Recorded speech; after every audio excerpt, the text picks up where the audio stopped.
Programa Entrevista Diversa. Olá, bem-vindo ao programa Entrevista Diversa, o seu podcast sobre diversidade e inclusão. No programa de hoje vamos falar sobre as consequências da cura gay e outras violências. Segundo a matéria do site UOL, em 1973, a homossexualidade, que na ocasião era chamada homossexualismo, o sufixo ismo é muito usado para denominar doenças. Deixou de ser considerada uma doença pela Associação Americana de Psiquiatria e foi excluída do DSM, Manual Diagnóstico e Estatístico de Transtornos Mentais. De acordo com Christian Dunker, psicanalista e professor titular do Instituto de Psicologia da USP, essa despatologização da homossexualidade só aconteceu graças a dois processos: a luta pelos direitos civis nos Estados Unidos na década de 60 e 70 e aos estudos científicos, tanto que o CFP, Conselho Federal de Psicologia, excluiu a prática da cura gay, também conhecida como reversão, reconversão ou reorientação. Hoje, tanto a homossexualidade quanto a transexualidade não são mais consideradas doenças pela OMS. Logo, não é possível curar o que não é doença. Eu sou a Maura Âmbar e para falar sobre as consequências da cura gay e outras violências, temos conosco a Renata Leal, psicóloga, especialista em suicidologia, luto, psicologia clínica e institucional, e ela está à frente do Espaço Diálogos em Vinhedo. Renata, seja muito bem-vinda ao Entrevista Diversa.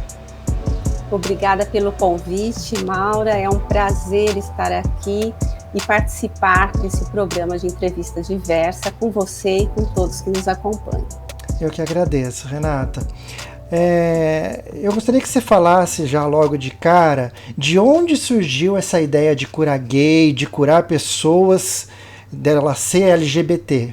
De onde que surgiu isso?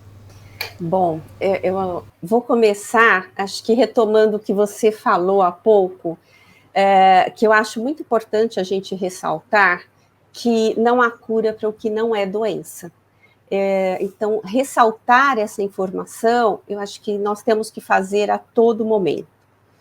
E aí, quando você me convidou para participar desse programa, da entrevista diversa, eu fui retomar um pouco a história, né, das relações homossexuais. E aí, o que a gente pode ver, assim, no período de história, né, é que as relações homossexuais elas eram tidas como naturais, mesmo antes de Cristo e um pouco depois de Cristo. E as relações heterossexuais, elas eram apenas para gerar filhos. E era muito comum, muito natural que homens mais velhos tivessem relações com homens mais jovens. E isso, inclusive, era aprovado pelas famílias, né? E aí, no início do século IV, né, então, olha, nós estamos no século XXI, e eu estou trazendo coisas lá do século IV, né? Então, com a expansão do cristianismo, e aí a reversão, né, de um imperador que se converteu ao cristianismo, começa, então, o sexo a ser encarado apenas para gerar filhos, e a homossexualidade passou a ser vista, então, como antinatural. E não demorou muito, Maura, para que o primeiro registro, né, de um castigo corporal fosse já imposto a gays. Depois já veio uma lei proibindo a homossexualidade, que foi aí atrelada ao adultério, que tinha como pena a pena de morte. E depois vieram outras leis que obrigavam os homossexuais, né, a se arrepender dos seus pecados e a fazer penitências. Então, a gente pode perceber que essa discriminação ela vem de muito tempo, infelizmente, e que ficou muito mais acentuado como pecado, com fator punitivo, com a expansão aí das religiões, não entrando nesse mérito, né, é parte mesmo da história.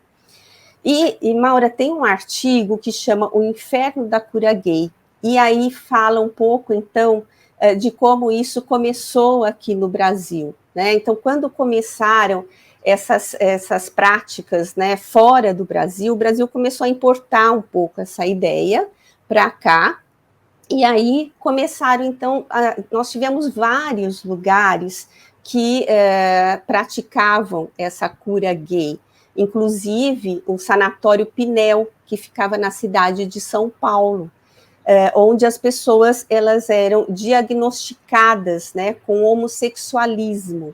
E aí, né, uma coisa que você falou no início, eu vou fazer um parênteses aqui, que nós não usamos mais homossexualismo, porque o sufixo ismo, ele é muito atrelado à doença, e hoje nós sabemos que não é doença, então nós hoje falamos homossexualidade.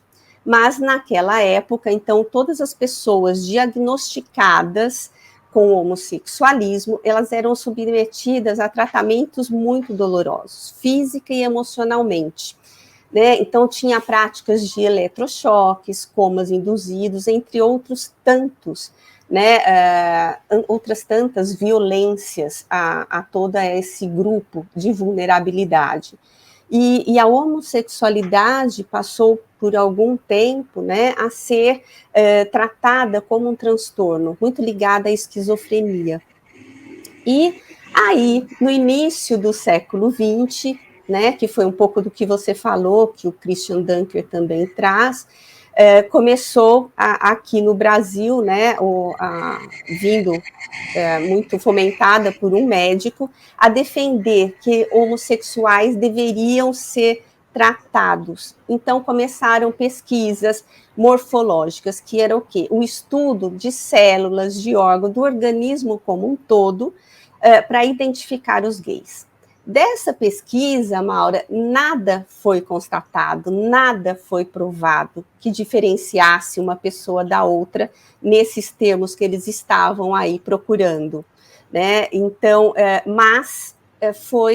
aí começou a ser acentuado a etiologia biológica, assim, como se a homossexualidade tivesse uma origem biológica. Então, foi muito atrelado aí à questão médica. E com isso, né, muitas pessoas passaram a ser chamadas de doentes, internadas em hospitais, né, psiquiátricos pelas famílias, que não queriam ser expostas aí pela vergonha de ter uma pessoa gay, né, homossexual no seu meio. Aliás, fica aí a lembrança, né, da luta antimanicomial, né, que a sociedade sempre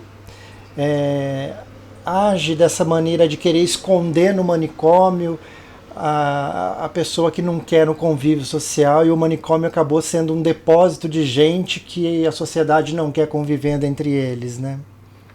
Nossa, perfeito, Maura. Eu acho que isso é muito importante, porque essa luta continua, né?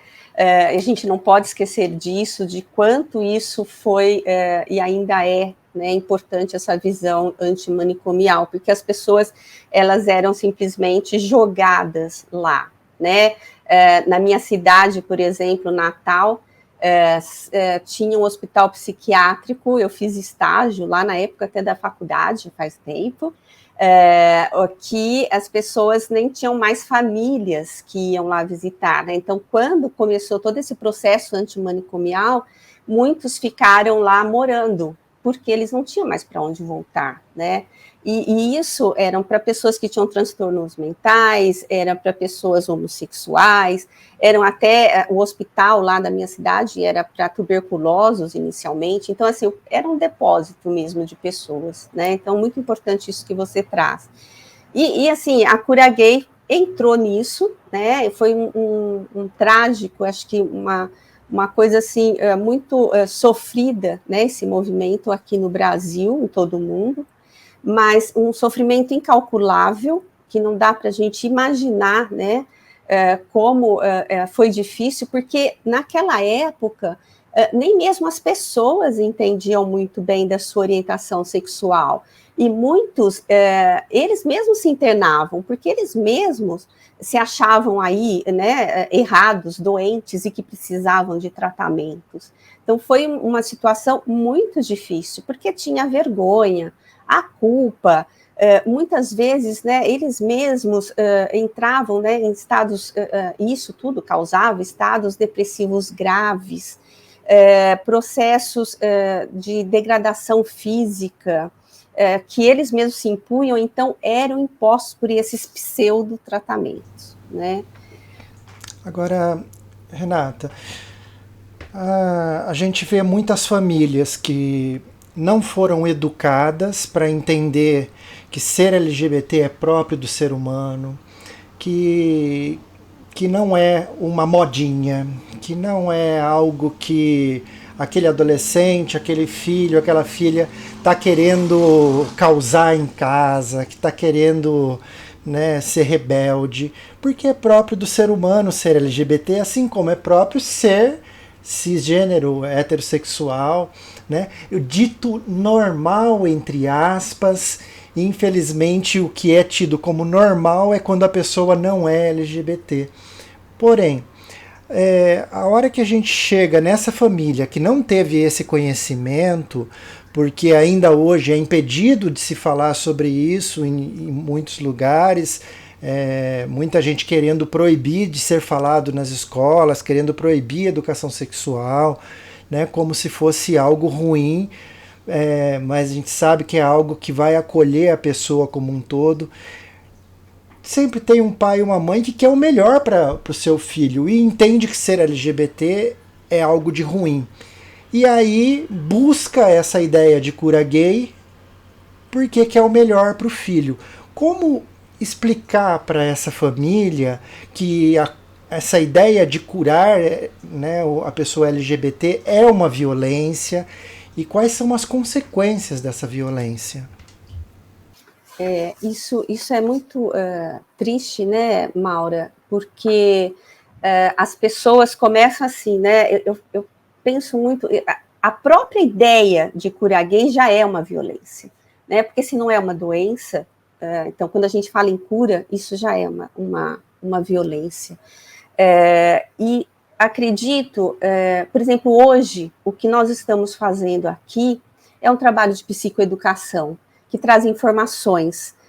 E eu acredito muito no trabalho da psicoeducação, de trazer informações para sensibilizar e conscientizar cada vez mais, né, todos, a sociedade como um todo, e principalmente as famílias onde tem alguém, né, com a orientação sexual, né, diversa, do que, como você bem disse, né, entre aspas, os ditos como normais, né? O que é ser normal, né? Fica aí a pergunta. Tudo que foge desse padrão, né, dessas normas sociais, é tido como não natural. E hoje nós sabemos, né, como eu falei lá no início, as pesquisas mostraram que não tem nada de biológico. A pessoa nasce com uma orientação sexual hétero, homo, do jeito que ela é. Porque a orientação sexual, ela não é uma opção. E acho que aí vem, né, Maura, porque eu escuto muito ainda, até hoje, as pessoas falarem em opção sexual. E aí eu pergunto, quem é que escolhe ser discriminado? Quem é que escolhe sofrer, ser expulso de casa? Quem é que escolhe, né, se colocar nessa situação de dor, de sofrimento, de se sentir diferente? Acho que ninguém escolhe, né? Então, assim, é por isso que eu friso sempre que é a orientação sexual, que a gente nasce com isso. Então, orientação é o quê, né? A nossa parte afetiva, né? Então, por isso que a gente fala relações homoafetivas, que diz respeito ao afeto e ao prazer.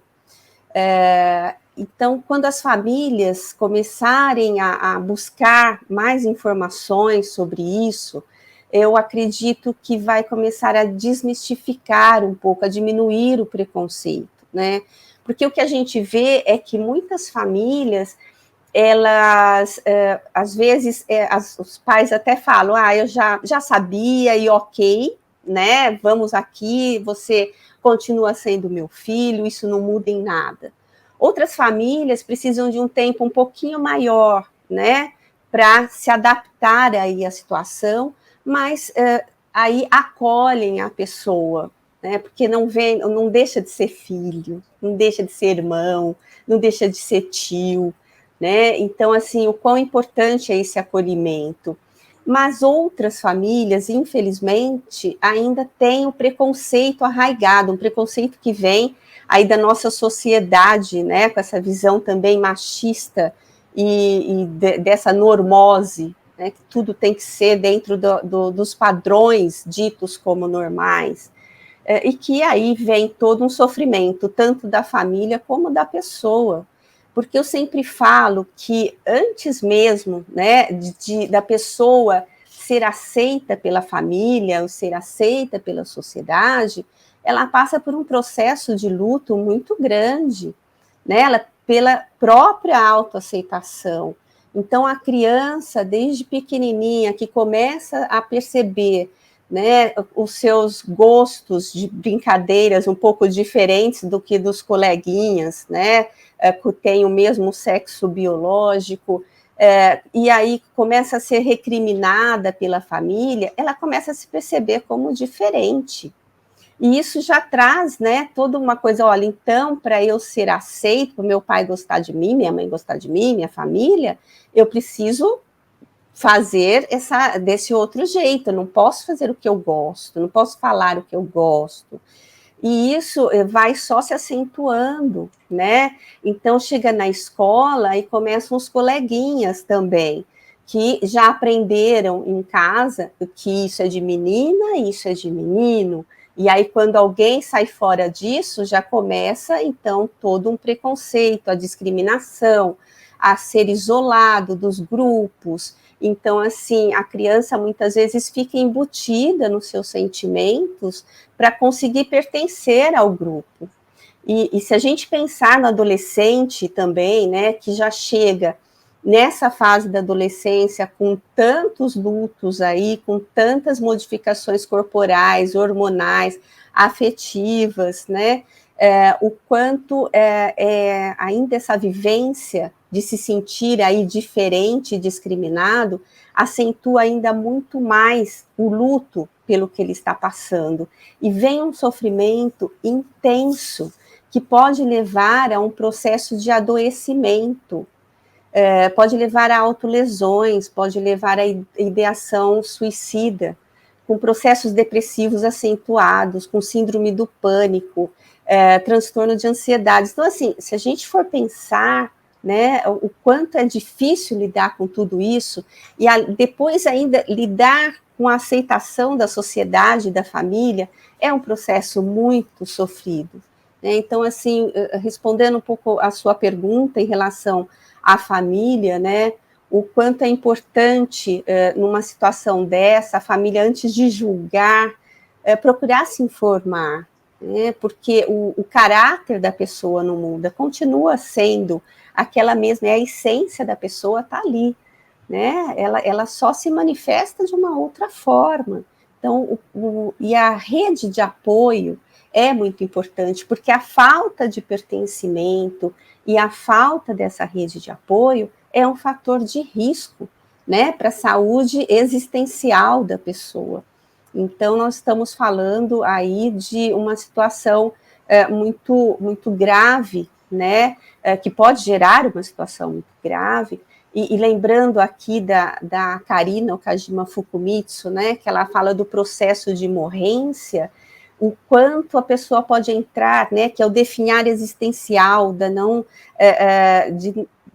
ir se perdendo de si mesma. Então, o quanto é importante essa rede de apoio, de se sentir pertencente. Todos nós temos essa necessidade de nos sentir pertencentes. Por exemplo, na minha abordagem, né, dentro da psicologia, que é a Gestalt terapia, nós vemos o ser humano que ele se constitui através das relações interpessoais, através das relações do indivíduo com o meio. Então, como que ele vai se constituir enquanto pessoa se ele se acredita todo errado, né?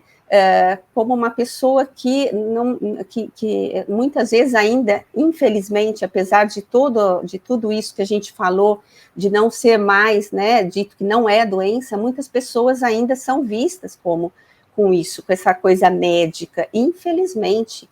Né? Embora, por exemplo, aqui falando do Conselho Federal de Psicologia, desde 1999, que é vedado aos psicólogos, né, proporem qualquer tipo de tratamento, né, de cura gay, nós vemos ainda profissionais com esse discurso, né? Então, o quanto é difícil a nossa sociedade aí quebrando esse preconceito, né, Maura? E aí entra nesse definhar existencial e podendo levar ao suicídio. Então, eu pergunto assim para uma família, né? Que família quer ver seu filho adoecendo? Então, por que não entender melhor esse processo e ver como eu posso acolher o meu filho, como eu posso trabalhar aí com as minhas dificuldades, né, com os meus incômodos, com os meus preconceitos, para que eu possa dar esse apoio ao meu filho, à minha filha, ao meu irmão e a qualquer pessoa que eu conheça. Né? Então, eu queria que você falasse um pouquinho mais, Renata. Você falou do processo de morrência, né, trazido pela nossa querida Kari Okajima Fukumitsu, que é psicóloga, pós-doutora e pesquisadora na área de prevenção ao suicídio. Para evitar esse processo de morrência, a importância do pertencimento social. E quando a gente fala de pertencimento social, a gente fala de rede de apoio, de criar redes de apoio. Porém, para a pessoa LGBT, muitas vezes ela foi expulsa de casa. E a hora que a gente pensa em rede de apoio, a gente pensa em pai, mãe, irmão. Mas para a pessoa LGBT, falta justamente quem buscar, porque ela foi expulsa de casa, ela provavelmente não tem relação com pais, irmãos, né? Então, a dica seria procurar rede de apoio com novas amizades, constituindo nova família. Você acredita que é por aí? Sim, Maura, né? Infelizmente, muitas pessoas são expulsas de casa, adolescentes são expulsos de casa, né? Por isso que às vezes eles criam até um personagem, né? Para conseguir pertencer. E isso é de uma agressividade, de uma violência tremenda. E quando, né? Aí a famosa saída de armário, né? Acontece. É todo um enfrentamento, né? Em relação à família, à sociedade. E quando a família não dá essa rede de apoio, que isso acontece, infelizmente, né, muito, é importante, sim, procurar, né, pelos seus pares. Então, por isso que a gente vê a comunidade, né, LGBTQIAPN+, né, que, assim, para abarcar a todas, né, para abarcar essa diversidade. Mas a gente vê também, Maura, que dentro da própria comunidade também há muito preconceito, né, entre uns e outros.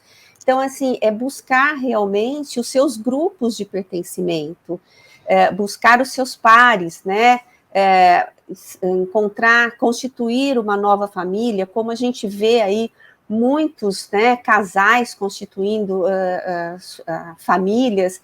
Hoje em dia, por exemplo, nós temos aí, né, aí que já foi o Supremo Tribunal Federal, ele deu a Constituição, né, do casamento.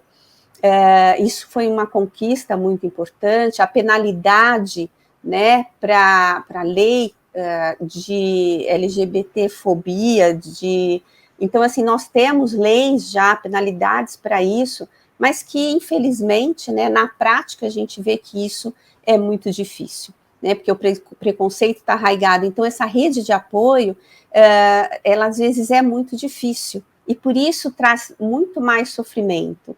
Então, assim, uma coisa que eu poderia falar é isso mesmo que você acabou de dizer, né, ressaltando, para buscar, sim, os seus pares, as pessoas que têm uma melhor compreensão. Às vezes é um outro familiar mais distante, às vezes é um amigo, às vezes é a família até de um amigo que tem essa melhor compreensão, acaba aí meio que adotando e dando esse suporte. Às vezes é um professor, né, que consegue dar esse acolhimento. É lógico que não tem como pôr para dentro, né, de casa, mas aí é todo um processo muito difícil e que causa mesmo esse intenso sofrimento, Maura. Tá certo, Renata. Bom, a gente está aqui com a Renata, que é psicóloga, é suicidologista e está trazendo um pouco do olhar da psicologia sobre essa ideia errônea de cura gay e tantas violências que acontecem diante disso. Renata, quais as violências comuns às pessoas LGBT e como elas podem ser evitadas? Eu faço essa pergunta porque, às vezes, quem não se aprofundou sobre o tema comete violências e não está nem percebendo, né? Eu queria que você falasse das violências mais comuns, principalmente para alertar os familiares, os amigos, e como que a gente evita isso no dia a dia mesmo, na hora do vamos ver. Uhum. Bom, Maura, eu vejo a maior violência, né, é o direito de ser e de existir negado. Eu acho que essa é a maior violência que possa ter com qualquer ser humano, né, qualquer ser vivo.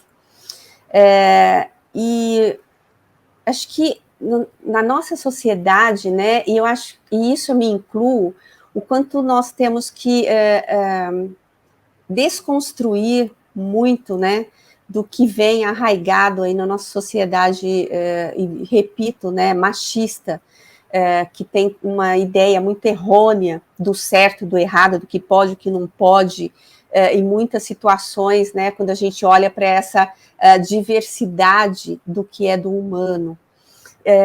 E eu vejo, quando eu falo de desconstrução até, eu fui criada numa família, assim, meus pais sempre nos educaram, eu e meus 3 irmãos, para respeitar as diferenças, né, raciais, sociais, enfim, de tudo. E eu acho que isso, eu e o meu marido, nós conseguimos passar para os nossos filhos, né, e eu vejo que eles são muito melhores do que a gente. Eles não têm essa coisa de preconceito, eles não precisaram, acho que, desconstruir como nós, né? Acho que já vem uma construção, para eles é tudo muito mais natural, e eu fico muito orgulhosa até de falar isso, né? De como essa geração, né? Pondo aqui, tendo como exemplo os meus filhos, são realmente muito melhor para entender melhor essas coisas da sociedade, da diversidade humana. E aí eu retomo um pouco, Maura, acho que a infância, né? Porque quando a criança começa a perceber que seus gostos, suas escolhas são diferentes das outras crianças do mesmo sexo biológico que ela começa a se sentir já muitas vezes diferente e discriminada, né, pela família, e aí eu volto a falar, né, dos coleguinhas, e quando chega, então, a adolescência, com todas as mudanças também que eu já falei, esse processo, né, fica muito mais difícil. E como que a gente pode mudar isso? Eu acredito muito na educação, no básico, né, em como a gente pode aí ensinar, começar a ensinar as nossas crianças já dentro de casa, sobre as diferenças, né? Então, quando um filho, uma criança chega contando em casa que o amiguinho brincou com o outro, né, expôs o outro a alguma situação constrangedora, nós conversarmos sobre isso, entender a situação, né, e já nos colocarmos de uma forma diferenciada, né, mostrando essa diversidade. Então, eu acredito muito na educação que começa já né, dentro de casa. E aí vai se expandindo, né, para a escola, para o social. Então, assim, é tomar cuidado com como a gente fala, em como a gente se dirige às pessoas. Os pais começarem não só a falar, mas mostrar com exemplos, né, o respeito à diversidade, o respeito a todos nós. Porque, Mauro, o que a gente vê crianças já sendo agredidas, adolescentes, adultos, todo esse grupo, né, que a gente fala grupo de vulnerabilidade, por quê? Porque é um grupo que ele está mais sujeito aí a riscos de morte, a riscos de agressão, né, em ambientes públicos e privados. E por isso, sim, é importante, né, nós falarmos de políticas públicas que precisam ser adotadas, né, porque é um problema de saúde pública, é um problema que diz respeito a todos nós enquanto sociedades, né, e precisamos de políticas públicas para garantir o direito de todos, né, os direitos dos cidadãos, porque todos têm os mesmos direitos e deveres, né? Mas, então, é importante, sim, a gente pensar em políticas públicas, é importante nós pensarmos nesse problema de saúde pública com tantas agressões, com adoecimento, né, dessas pessoas, né, desse grupo de vulnerabilidade, e que traz aí, né, riscos de morte, riscos de adoecimento não só emocional, como físico. Então, porque a gente vê assassinatos, né, Maura? Infelizmente, o Brasil, né, ele é um dos países que mais tem altos índices, né, de assassinatos de pessoas transgêneros, por exemplo. Né? Então, assim, quando a gente começa a ensinar as nossas crianças o respeito à diversidade, nós estamos aí falando do futuro da nossa sociedade, né? E quando eu falo, né, disso, dos pais mostrarem, né, o respeito e não só falar, são em pequenas ações. Por exemplo, quando alguém começa a fazer uma piadinha, não alimentar essa piadinha. Se você não quer ali se colocar, não alimente, não fale, né? Se você tem a possibilidade de falar, né, de passar informações sobre respeito à diversidade com seus amigos, com seus colegas de trabalho, com seus familiares, isso você já está ali plantando a sementinha, é um passinho, se cada um fizer um pouquinho, né, essa conscientização, essa sensibilização para isso, vai aumentando. E eu tenho esperança, Maura, que um dia, né, todos possam ser aí incluídos, né, em suas famílias, se sentir pertencentes à sociedade, aos seus grupos familiares de trabalho, aos grupos sociais, né?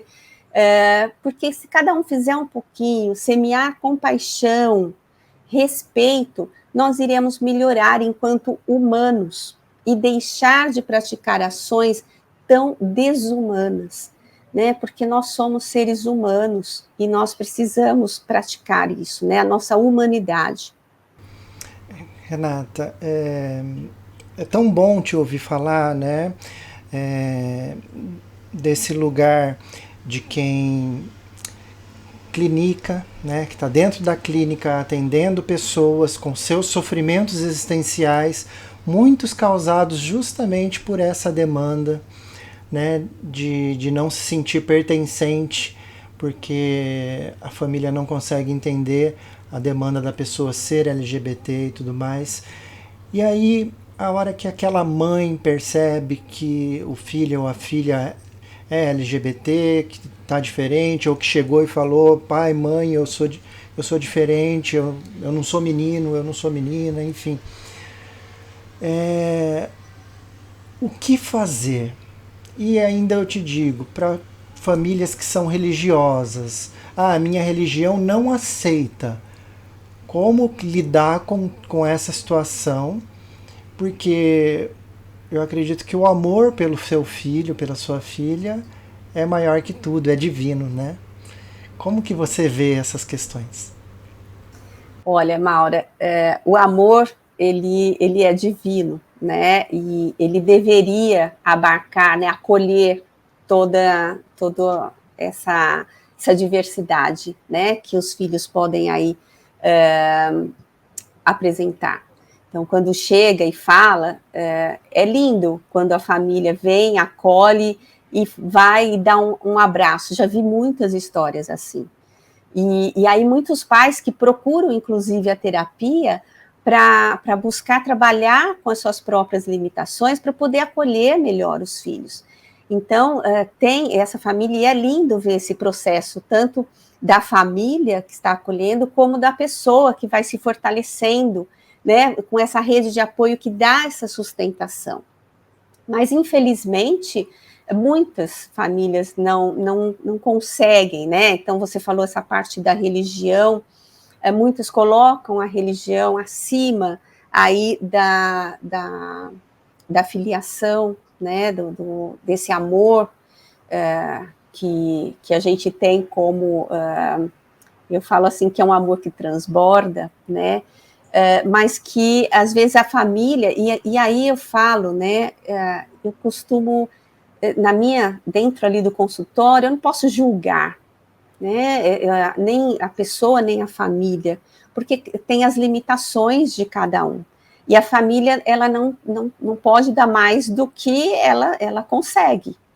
Então, o que eu vejo é que, às vezes, num processo de adoecimento muito sério da pessoa, né, do homossexual, aí a família se sensibiliza mais e começa a acolher de uma outra forma. E outras famílias, infelizmente, simplesmente se afastam e não querem mesmo saber da pessoa, né? E aí é um sofrimento muito, muito grande, muito intenso, e que precisa, quando não tem esse apoio da família, o meu trabalho dentro do consultório, né, é ajudar essa pessoa a se fortalecer para lidar com todas essas situações adversas, não só da família, né, como da sociedade, que vai enfrentar aí sempre, infelizmente, né, que é o que a gente vê. Daí a importância da terapia, né? Não para buscar a cura gay, como dizem, mas para se fortalecer, para que essa família entenda como lidar com essa situação, né? Então, fica essa dica preciosa: façam terapia, busquem terapia, né? E eu quero muito agradecer, Renata, a sua presença. Você que é psicóloga, especialista em suicidologia, luto, psicologia clínica e institucional. E eu peço que você traga suas considerações finais. Bom, Maura, acho que o que eu posso falar, né, é repetir um pouco aqui, né, para fechar a importância, né, de gente começar da base com as nossas crianças, né, ensinando o respeito ao humano, falar sobre a diversidade humana, mostrar a compaixão com os exemplos e ações, né, não só com a fala, conversar quando possível, né, sobre o que você sabe, sobre as formas, né, de diminuir o preconceito a esse grupo, né, de vulnerabilidade, e ter uma fala e ações compassivas de acolhimento e de respeito. Então, eu acho que quando a gente mostra isso, né, começa dentro de casa, isso se expande. E para as pessoas que têm essa dificuldade, né, de tudo aí, que estão em intenso sofrimento, que procure ajuda, né, que procure ajuda se não tem uma rede de apoio, que procure ajuda profissional. Se não tem condições, às vezes, de pagar por uma terapia, tem vários lugares, né, em cidades que têm universidades que, com o curso de psicologia, tem as clínicas escolas, tem as UBSs, né, que pode procurar, e aí é encaminhado para os CAPs, que tem todo o atendimento de psicoterapia, que não fique sozinho lidando com toda essa dor, que não precisa passar por isso sozinho. Então, que procure ajuda, sim, porque tem pessoas dispostas, né, que pessoas que têm informações e que podem, sim, acolher o sofrimento, né, pelo qual está passando. E antes de terminar, Maura, eu queria deixar a dica de um filme que eu assisti, acho que foi durante a pandemia, início da pandemia, com os meus filhos, que eles até que indicaram, né, que se chama Boy Erased, Uma Verdade Anulada, que fala muito, assim, da cura gay e de todo o sofrimento atrelado a essa ideia errônea, né, porque, repito, não há cura para o que não é doença. Obrigada, minha querida. Eu queria que você deixasse seu contato, quem quiser entrar em contato com você, quem quiser fazer terapia com você, lá no Espaço Diálogos, em Vinhedo, ou online, como que faz? Bom, nós temos o site, que é www.spacodialogos.com.br. Lá tem todos os nossos programas, também da nossa forma de atuação. O contato pelo e-mail é renata@spacodialogos.com.br. Pode entrar lá, que tem as redes sociais. A gente está mais no Instagram, que é @spacodialogosvinhedo. E lá também a gente sempre está postando um pouco. Quando eu falo a gente, é porque meus 2 filhos também são psicólogos e trabalham comigo aí no Espaço Diálogos Vinhedo Psicologia. E agora a gente tem a carinha de uma mãe orgulhosa na tela, né? Sim, muito. Parabéns, viu, Renata? Muito obrigada pela sua presença e até a próxima. Eu que agradeço, Maura, a oportunidade de estar aqui participando dessa entrevista tão importante desse espaço que você está criando, né, de psicoeducação, de trazer essas informações. Muito obrigada. Eu que agradeço. E a gente vai encerrando. E eu queria agradecer você que acompanhou o nosso programa Entrevista Diversa. Esse é um programa realizado pela Ambar DI, Diversidade e Inclusão. Qualquer dúvida sobre o assunto desse programa ou sobre qualquer tema de diversidade e inclusão, você pode entrar em contato através do WhatsApp 19 99821 5851 ou pelo site ambardiversidadeinclusão.com. Eu sou a Maura Amba e este foi o programa Entrevista Diversa, o seu podcast sobre diversidade e inclusão. Um abraço e até a próxima.